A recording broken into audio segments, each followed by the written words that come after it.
Salut tout le monde, comment allez-vous? Et aujourd'hui, nouvelle vidéo sur les crypto-monnaies. Et aujourd'hui, nous allons voir plus particulièrement le Bitcoin et comment il a fait pour atterrir crypto numéro 1 avec plus de 1,4 trilliard de dollars de capitalisation. Avant la création du Bitcoin, il y a déjà eu plusieurs tentatives de création d'une monnaie virtuelle décentralisée. Mais elles étaient confrontées à des défis majeurs tels que la double dépense et avoir une autorité centrale pour valider toutes les transactions.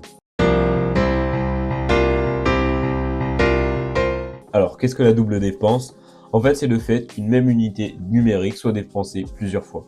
Cela pourrait se produire si une même personne effectuait plusieurs transactions avec le même Bitcoin, et sans que la transaction précédente ne soit confirmée. Ce problème compromet l'intégralité du système de paiement, et c'est pourquoi les cryptos n'ont pas pu se développer avant l'arrivée du Bitcoin et de la blockchain.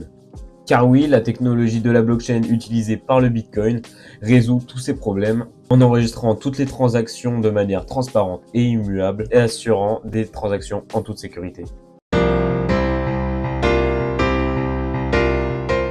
Alors le Bitcoin a été créé en 2008 par une personne ou un groupe de personnes se cachant sous le pseudonyme de Satoshi Nakamoto. Et c'est le 31 décembre 2008 que cette personne, Nakamoto, a publié un document intitulé Bitcoin, a peer-to-peer electronic cash system. Vous m'excuserez, voilà, pour la prononciation en anglais.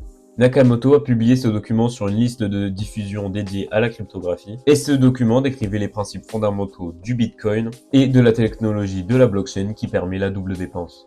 Pour sécuriser et valider les transactions sur les réseaux du Bitcoin, les mineurs utilisent leur puissance de calcul pour résoudre des problèmes mathématiques complexes. Lorsque le mineur réussit à résoudre ce problème, il ajoute un nouveau bloc à la blockchain et est récompensé par des bitcoins. Malgré de nombreuses spéculations et enquêtes, Satoshi Nakamoto reste encore aujourd'hui un mystère.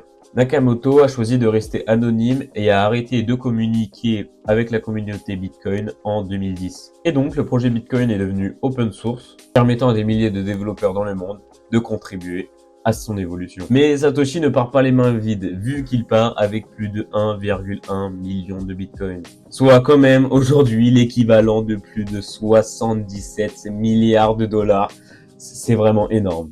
Aujourd'hui, le Bitcoin a une capitalisation à plus de 1,4 trilliard de dollars et même les plus grosses entreprises commencent à investir dedans. On sait aussi que seulement 21 millions de Bitcoins vont être produits, ce qui donc sur le principe du halving qui va diviser les récompenses des mineurs par 2 tous les 4 ans, va nous emmener en 2140 où plus aucun Bitcoin ne sera produit, ce qui mettra en place une rareté absolue et le prix va augmenter et après il va stagner. Et pour finir la vidéo, voici quelques anecdotes sur le Bitcoin.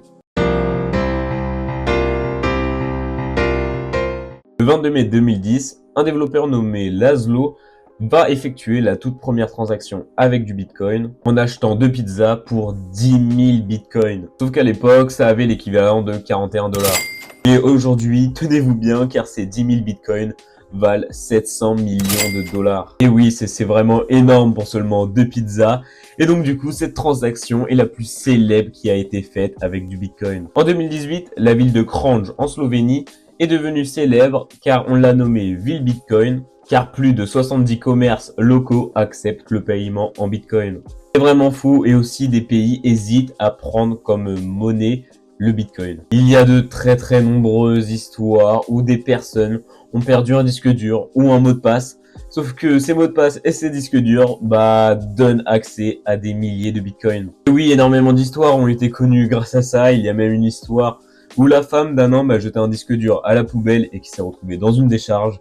Sauf que ce disque dur contenait plusieurs bitcoins, et oui, donc c'est un petit peu dommage de jeter un disque dur qui vaut plusieurs centaines de milliers de dollars. Et il y a même l'histoire de quelqu'un qui lui reste plus que 2 tentatives pour déverrouiller son compte contenant aussi plusieurs bitcoins. C'est vraiment fou, j'aimerais vraiment pas que ça m'arrive parce que là, je n'imagine même pas. Vous avez plusieurs centaines de milliers d'euros sur un compte, mais vous pouvez pas y accéder, vraiment ça doit vous rendre fou. Et voilà les amis pour cette petite vidéo, j'espère qu'elle vous a plu. Moi en tout cas j'ai énormément appris sur le Bitcoin et je suis très content d'avoir fait cette vidéo.